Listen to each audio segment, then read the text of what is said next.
사람의 마음 속에는 아주 다양한 갈망들이 있습니다.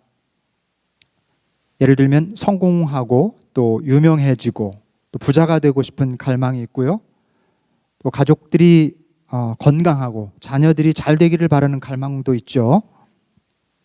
또 영화가 보고 싶거나 맛있는 음식을 먹고 싶다거나 또 어디론가 훌쩍 여행을 떠나고 싶은 그런 소박한 갈망도 있습니다.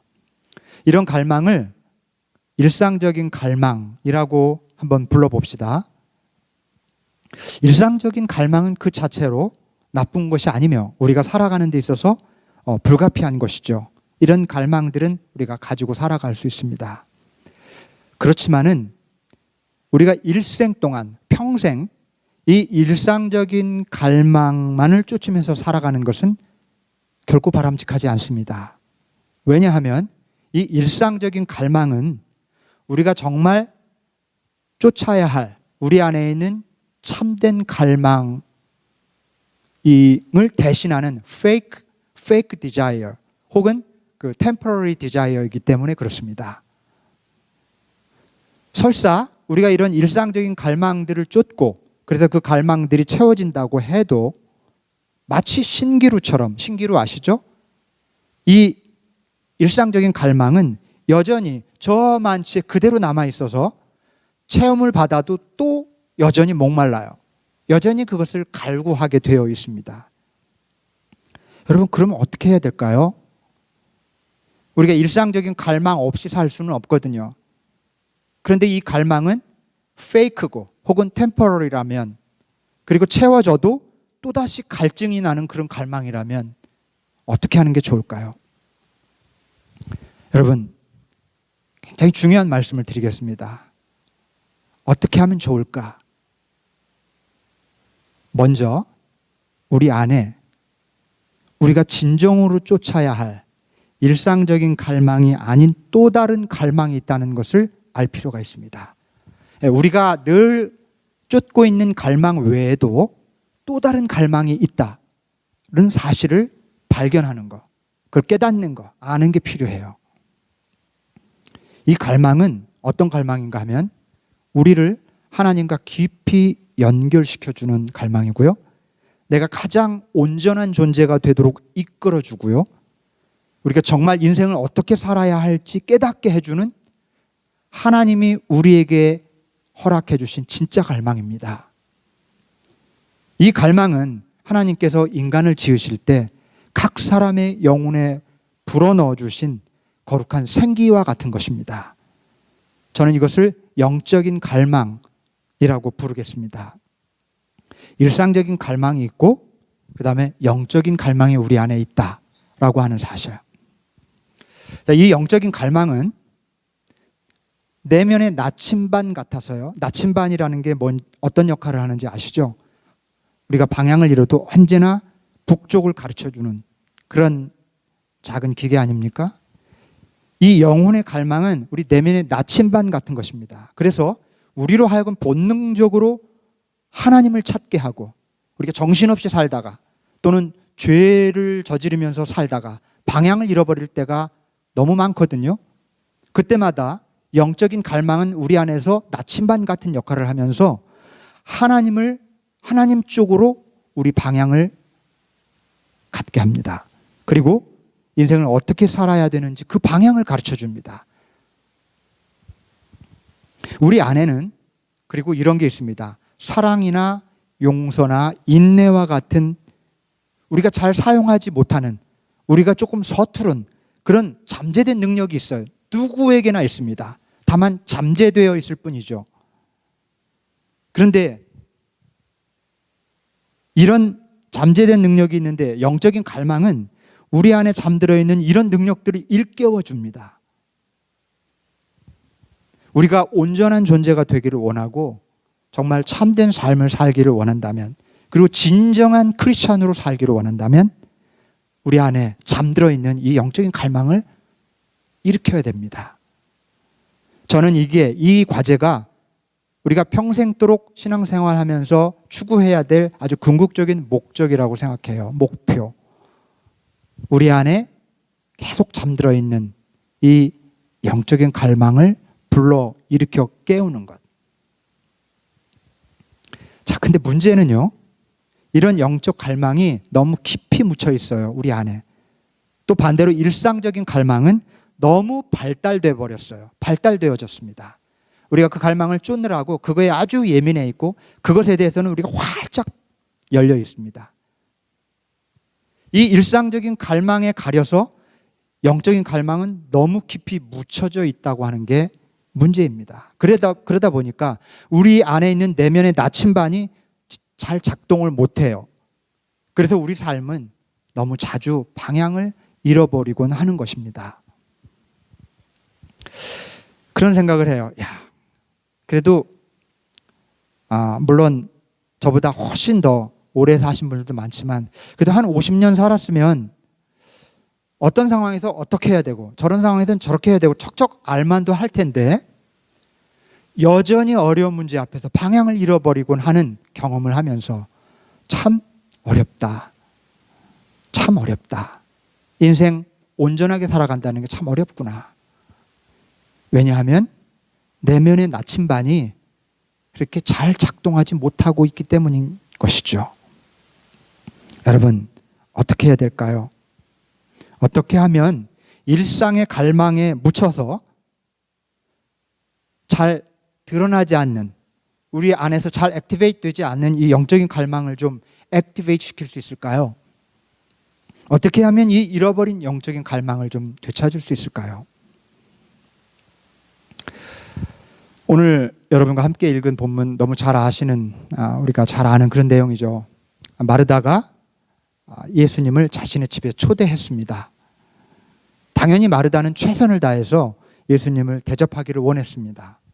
테이블 세팅도 하고 또 아주 좋은 와인도 가져오고 갖가지 음식을 만들어서 상을 차리느라고 정신이 없었습니다. 그런데 동생 마리아가 한가롭게 예수님의 발치에 앉아서 말씀을 듣고 있는 거죠. 그 모습을 본 마르다는 화가 치밀었습니다. 가뜩이나 손이 부족한데 저럴 수가 있나 싶은 마음이 드는 것은 인지상정, 누구나 다 공감할 수 있는 그런 장면이죠. 여러분, 그런데요, 여기 등장하는 마르다는 일상의 갈망을 가진 사람의 대표입니다. 일상의 갈망을 가지고 행동하는 사람의 모델을 잘 대변해주고 있는 사람이에요. 마르다는 능력 있는 사람으로서 자기가 계획한 일을 이루려는 갈망 때문에 분주하게 일합니다. 자신이 해놓은 플랜이 있어요. 이 플랜을 완벽하게 하고 싶은 욕망이 있는 겁니다. 근데 그게 자꾸 방해가 되거나 딜레이 되기 때문에 그것이 마리아가 더 미워지는 그런 원인이 되고 있죠. 자, 이렇게 이런 상태로 살아갈 때 사람은 스트레스를 받죠. 그리고 거기에 도움이 되지 않는 사람들을 판단하기 쉽고요. 그리고 자기 의에 사로잡히기가 참 쉽습니다. 필요하다면 자기가 옳다고 생각한 쪽으로 상황을 통제하려고도 합니다. 주님, 내 동생이 나 혼자 일하게 두는 것을 아무렇지 않게 생각하십니까? 이렇게 말하는 걸 보면 알 수 있어요. 그죠? 이 말 속에는 나는 지금 중요한 일을 하고 있으며 사람들이 그걸 좀 알아주기를 바란다. 주님도 좀 알았으면 좋겠고 마리아도 좀 알았으면 좋겠다는 마음인 거죠. 자기 연민과 자기 자랑이 자기도 모르게 묻어나는 거예요. 일상적인 갈망을 쫓는 사람들의 내면의 특징입니다. 한편 마리아는 영적인 갈망을 가진 사람의 대표입니다. 그녀는 지금 주님의 발치에 앉아서 예수님을 바라보면서 말씀을 듣고 있습니다. 예배 드리는 상태라고 할 수 있어요. 순전한 영적인 갈망을 가지고 주님께 전적으로 몰두하고 있는 것이죠. 따라서 잔치 준비를 하는 일은 지금 마리아에게 중요한 문제가 아닙니다. 왜냐하면 그녀는 이미 영적인 잔치에 참여하고 있기 때문입니다. 여러분, 그렇지만 이 말씀이 마리아는 옳고 마르다는 틀리다는 이야기는 절대 아닙니다.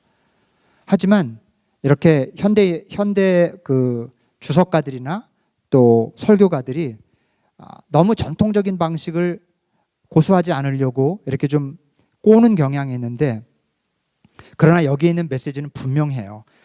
예수님도 마르다를 판단하고 잘못됐다고 말하는 건 절대 아니지만, 그러나 여기서 우리가 주목해야 될 것은 마르다가 아닌 마리아임에 틀림없습니다.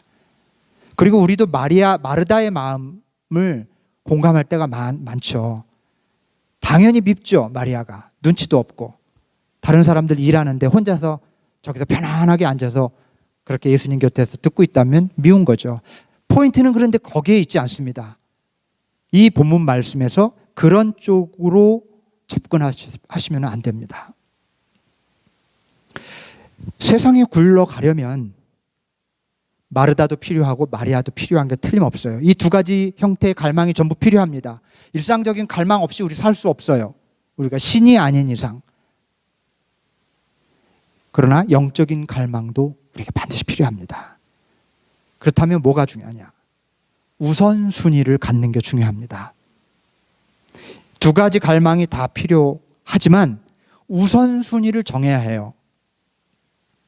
일상의 갈망을 우선순위에 두고 살면 많은 사람들이 그렇게 살죠. 그저 평범한 내가 바라고 원하고 또 그러고 싶은 것들을 쫓고 살아가는 이런 일상의 갈망을 삶의 우선순위에 두고 살면 어떻게 되냐 하면 영적인 갈망이 점점점 뒤로 밀려납니다. 그리고 자꾸 점점점 깊이 묻혀져요. 그리고 끊임없이 스트레스와 불만족으로 뒤범벅된 삶에 이끌려 살아갑니다.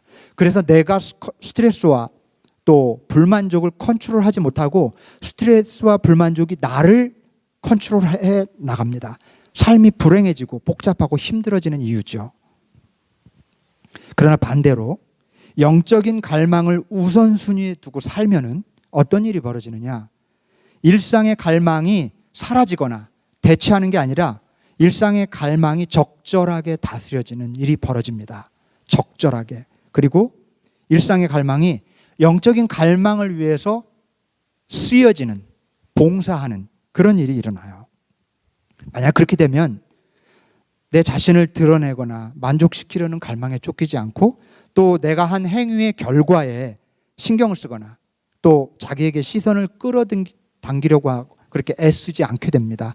이런 것만 없어도 얼마나 마음이 평화로워지는지 모릅니다. 우리 내면에는 솔직히 마르다도 있고요, 마리아도 있어요. 어느 한 사람은 마르다고 어느 한 사람은 마리아, 그렇지는 않습니다. 우린 누구나 우리 안에 마르다도 있고 마리아도 있습니다. 온 세상의 짐을 혼자 지고 나는 필요해, 나는 더 원해, 날 바라봐줘 라고 외치는 마르다가 내 안에 있고요, 조용히 주님의 발치에 앉아서 내 그런 모든 욕망들을 내려놓고 내 삶과 존재의 근원이신 분을 바라보고자 하는 마리아도 우리 안에 있습니다. 욕망을 채우려고 끊임없이 뭔가를 계획하고 추진하며 근심, 걱정, 스트레스, 분노를 뒤집어 쓰고 사는 마르다가 있는가 하면 믿을 수 없을 정도로 깊은 영적인 갈망을 가지고 주님께 나아가고자 하는 마리아도 우리 안에 있습니다. 틀림없이. 그래서 여러분들께 여쭙습니다. 어떻게 내 안에 있는 마르다의 성향을 좀 줄이고 마리아의 성향을 좀 더 강화시킬까요? 어떻게 일상의 갈망보다 영적인 갈망을 삶의 우선순위로 삼을 수 있을까요? 어떻게 하면 우리 내면의 나침반이 제대로 작동하게 할 수 있을까요? 대답을 드립니다. 변화되고자 하는 강한 의지가 없이는 가능하지 않습니다. 여러분, 저는 우리가 할 일에 대해서 말씀드리는 거예요. 하나님이 하실 일은 하나님께 맡겨드려야 됩니다. 그게 뭐죠? 은혜.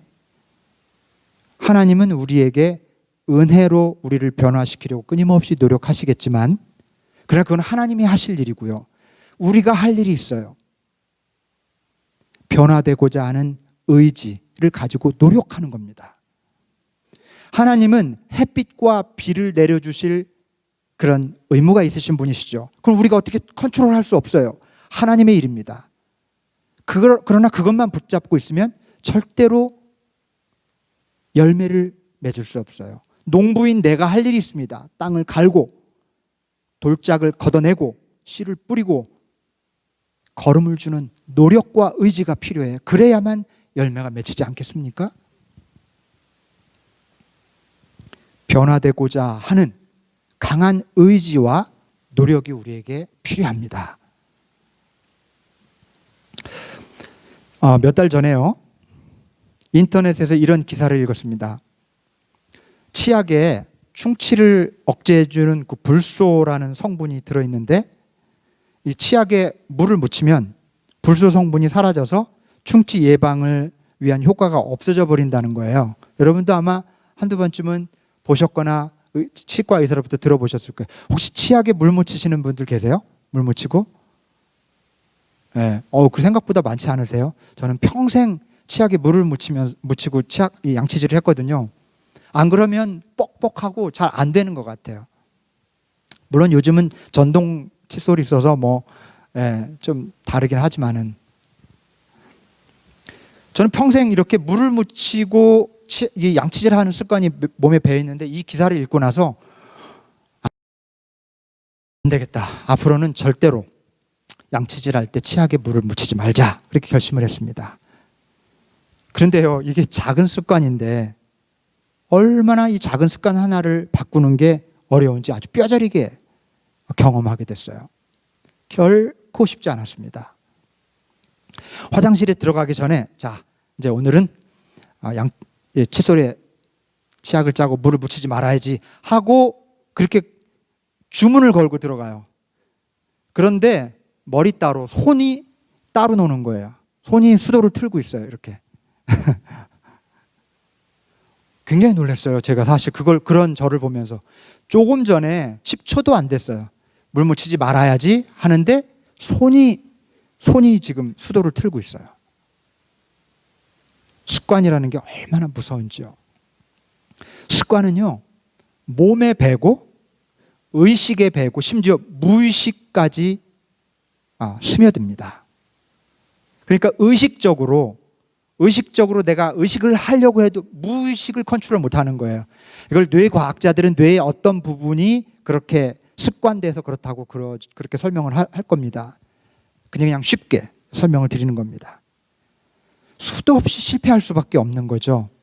내 몸에 밴 습관, 의식에 밴 습관, 무의식에 밴 습관들을 고쳐야 되니까요. 이 작은 것 하나도. 그런데 이제는 저 물 묻히지 않습니다. 자랑스럽게 자랑하는 거예요. 이제 치약에 물 안 묻혀요. 어떻게 했을까요? 들어갈 때 의식하고, 칫솔에 치약을 묻힐 때도 의식하고, 그리고 손의 습관이 이렇게 수도를 향해 가려고 하는 걸 제가 억제하는 겁니다. 그리고 바로 양치질 하는 거죠. 다시 말해서 양치질 할 때마다 마음과 뜻과 정성을 다해 깨어 있었습니다. 아직도 방심하면 저절로 손이 가서 물을 묻힐 가능성이 있어서 할 때마다 조심하려고 해요. 이제는 조금 편해졌어요. 제가 왜 이런 말씀을 드리냐면, 우리가 거의 일평생 그저 일상의 자잘한 갈망을 쫓아 살아온 익숙한 습관, 그게 몸에 배고 의식에 배고 무의식에 새겨진 그 습관, 거의 자동적으로 그 갈망을 따라 살아온 이 마르다의 습관을 떨쳐내고 저 깊은 곳에 잠들어 있던 영적인 갈망을 불러일으켜서 그것을 따라서 새로운 습관을 갖는다는 게 얼마나 어렵겠습니까? 내 감정대로 말하고 생각하고 행동하던 습관을 버리고 하나님의 뜻을 살피고 그분의 뜻을 따라 사는 새 습관을 갖는다는 게 그게 쉽겠습니까? 당연히 어려워요. 그러나 변화에 대한 갈망과 의지가 있다면 치약에 물을 묻히지 않는 새 습관을 갖기 위해서 제가 했던 것처럼 의지를 가지고 옛 습관을 제어하고 다시 옛 습관으로 돌아가지 않기 위해서 깨어 있으면서 마음과 뜻과 정성을 다해서 새로운 삶, 영적인 갈망을 따라 영적 삶을 살기 위해 노력한다면 할 수 있습니다. 저는 할 수 있다고 믿어요. 여러분 속으로 아멘 하신 거죠?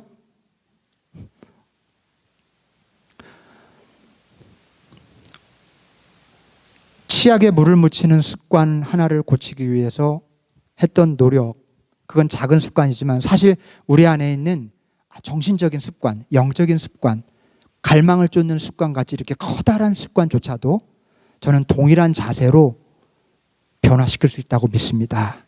그리고 우리가 변화되려고 노력하는 작은 몸짓 하나하나에 하나님의 은혜가 수도 없이 부어집니다. 그러면 놀라운 일이 일어나요. 나는 할 수 없다고 생각했던 그런 옛 습관들, 어느새 하나님께서 내가 노력하는 모습을 기뻐하시고 또 사랑하시면서 은총을 부어주신다면 왜 안 일어나겠습니까? 평생 남을 판단하는 습관, 뒤에서 얘기하는 습관, 미워하는 습관, 시기하고 질투하는 습관, 절망하는 습관, 이런 습관들 쉽게 안 없어지지만 포기해서는 안 됩니다.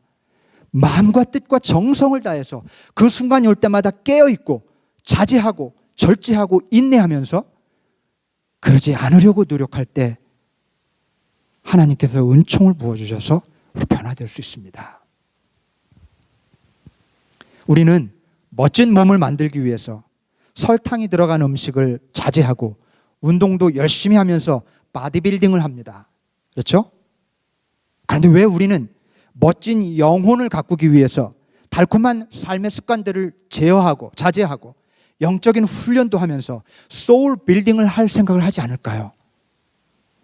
바디만 납니까? 그건 썩어 없어질 겁니다. 시간이 가면. 소울은 영원한 것입니다. 왜 소울 빌딩을 하지 않을까요? 훨씬 더 중요한데. 이따가 사라져버릴 이 땅의 금은 보화에는 그토록 관심을 가지면서 왜 영원한 하늘의 보화에는 우리는 그토록 관심이 없을까요?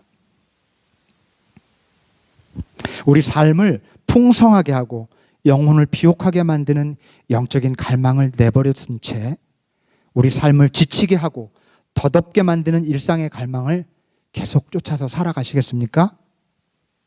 우리 내면에 고장난 나침반을 이대로 방치해 둔다면 우리가 가는 방향이 낭떠러지인 줄도 모르고 계속 걸어가는 위험에 빠질 수도 있습니다. 지금 우리는 내면의 나침반을 수리해야 합니다. 어느 때보다도 소울 빌딩, 소울 케어가 필요한 때를 우리가 살고 있어요. 그러자면 기도하는 훈련, 묵상하는 훈련, 영적 훈련을 우리 시작해야 합니다. 그런데 우리가 다 아는 것처럼 훈련은 쉬운 게 아니에요. 훈련에는 고통이 따르기 마련입니다. 왜 사람들이 훈련을 못하는가? 고통 때문이에요. 훈련을 하면서 따르는 고통이 싫어서 피하는 거죠. 그러면 절대 성장도 진보도 없겠죠. 고통, 불편함, 괴로움, 익숙하지 않음을 견디지 않으면 우리는 훈련할 수 없고 변화될 수 없습니다. 쉽고 편안하면 그건 훈련이 아니에요. 지금 내가 누리는 삶에 변화를 주지 않고 성장하기를 원한다는 말이 안 되는 거죠. 힘겨운 시간을 견뎌내야만 훈련을 통해서 뭔가를 익힐 수 있습니다. 기존에 누리던 안락함과 즐거움도 내려놔야 되고 힘들어도 자기를 복종시킬 수 있어야 돼요. 아무도 보지 않아도 스스로 시간을 빼서 기도하는 시간, 말씀을 묵상하는 시간을 꾸준히 실천해야 되고 바빠도 중요하게 여겨지는 것들이 있어도 그것들을 내려놓고 이 일을 위해 시간을 내야 합니다. 이 훈련은, 이 영적인 훈련은 이 세상에 존재하는 어떤 훈련보다도 중요하다고 저는 감히 말씀드립니다. 저는 여러분들이 영적인 훈련에 어떤 모습으로든 참여하실 수 있기를 바랍니다. 우리 교회가 지금 당면한 과제는 아마도 성장하는 일일 것입니다. 성장해야겠죠. 이제 4년 반, 5년을 향해 나가고 있어요. 여러분도 많이 교회를 걱정하고 염려하는 그런 마음들이 있으실 겁니다. 참 죄송해요. 목회자로서 여러분들이 그런 염려를 하게 만드는 책임이 저에게 있으니까요. 날마다 교회를 생각합니다. 어떻게 해야 될까? 수적으로 우리 교회 분명히 성장해야 돼요. 적어도 자립할 수 있는 수준까지는 어떤 변명도 필요 없을 정도로 자립할 정도까지는 자라야 됩니다. 그러기 위해서 해야 될 일이 참 많아요. 참 좋은 행사도 계획하고 또 사람을 좀 더 끌어모을 수 있는 그런 전략도 고민을 해야 합니다. 교회가 성장할 수 있도록 제가 좀 더 리더십을 발휘해야 되는 그런 책임이 저에게 있어요. 그런데 제가 계속해서 지금 이 시점에 우리 교회가 처한 상황에서 어떻게 해야 될까 하는 마음으로 고민하고 기도하면서 제 마음속에 확신처럼 다가온 것은 우리 교회에 주어진 가장 시급한 과제는 그렇게 많지는 않을지라도 한 30여 명의 교인들이 스스로 매일의 삶 속에서 일상 속에서 기도하고 기도할 줄 알고 또 하나님의 말씀을 묵상하면서 영적 삶을 살도록 이끌어주는 일이라고 저는 그렇게 확신하게 되었습니다. 먼저 우리 영혼에 진정한 부흥이 일어나기 시작한다면 우리가 영적 갈망에 이끌려서 마리아처럼 날마다 주님의 발치 앞에 앉기 시작한다면 저는 앞으로 무슨 일이 일어날지 모른다고 생각합니다.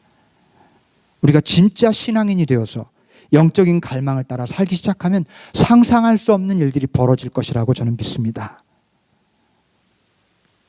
그루터기 기도와 묵상 모임 지난주 이번 주 제가 좀 강조하는 듯 강조하지 않는 듯 그렇게 광고를 드렸어요.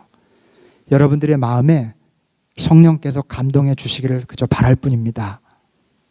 제가 이 묵상 모임을 기도하며 준비하며 마련하고 시작하려고 하는 이유가 지금 오늘 말씀드린 이 내용 때문입니다.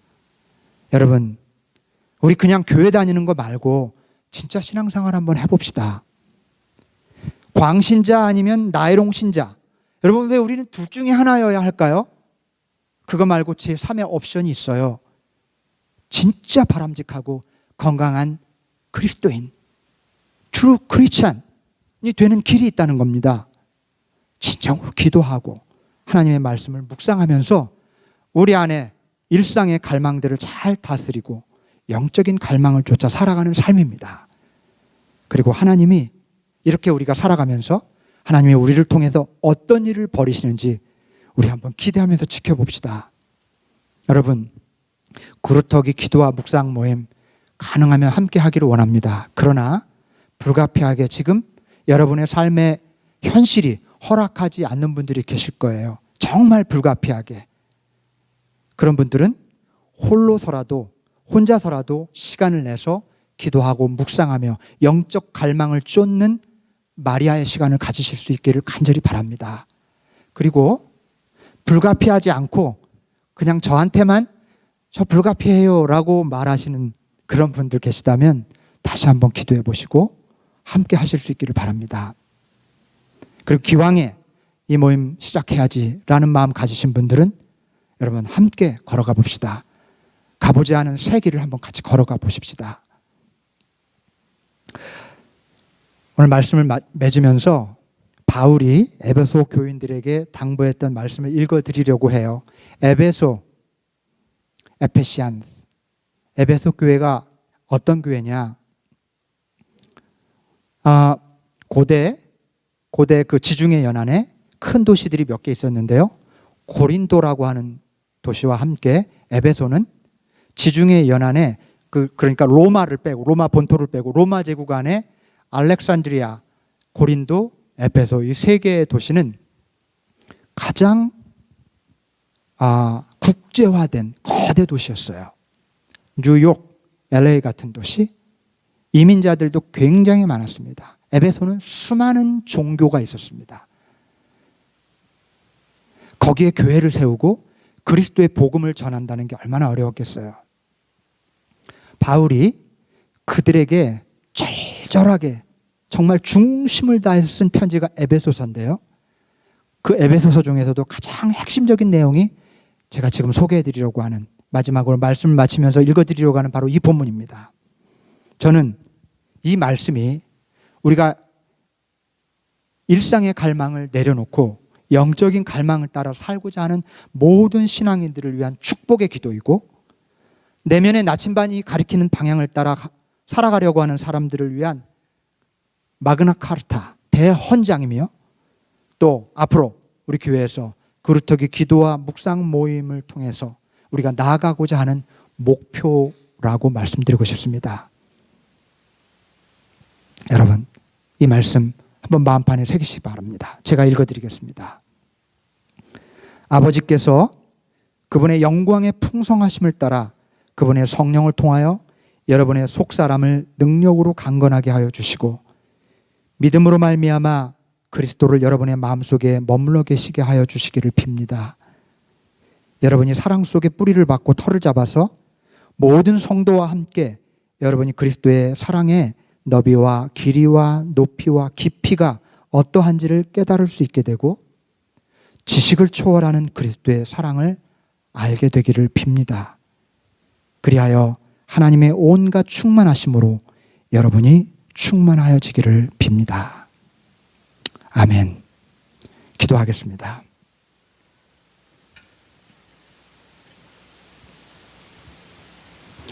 사랑의 주님, 우리를 누구보다 잘 아시고 누구보다 사랑하시며 우리를 가장 복된 길로 인도하기를 원하시는 우리 사랑의 주님, 저희가 일상의 갈망에 휘둘리지 않고 주님께서 주신 소중한 영적 갈망을 따라 살기를 원합니다. 저 멀리 방치되어 있던 내면의 나침반을 꺼내서 이제 그 방향이 가리키는 쪽으로 나아가기를 원합니다. 그러기 위해서 영적인 훈련이 필요하고, 그래서 이제 우리가 기도하고 묵상하는 모임을 시작하려고 합니다. 이 모임에 참여해서 함께 걷든 스스로 자기의 삶의 시간을 내어서 이 길을 걸어가든 성령이시여 저희들의 마음을 감동해 주시고 저희들을 그 길로, 거룩한 길로 인도하여 주시옵소서. 주님, 주저하는 마음이 있다면 결단할 수 있도록 저희들을 이끌어 주시옵소서. 주님, 저희들에게 은혜를 베풀어 주시사 속사람이 능력으로 강건하게 하시고 우리 마음속에 그리스도께서 머물게 하여 주시옵소서. 그 사랑 속에 뿌리를 받고 털을 잡아서 주님의 사랑의 너비와 길이와 높이와 깊이를 참으로 깨닫게 하여 주시옵소서. 그리고 지식을 뛰어넘는 우리 주님의 사랑을 알게 하여 주옵소서. 그리하여 하나님의 충만하심으로 우리 모두가 충만해지게 하여 주시옵소서. 예수 그리스도의 이름으로 간절히 기도하옵나이다. 아멘.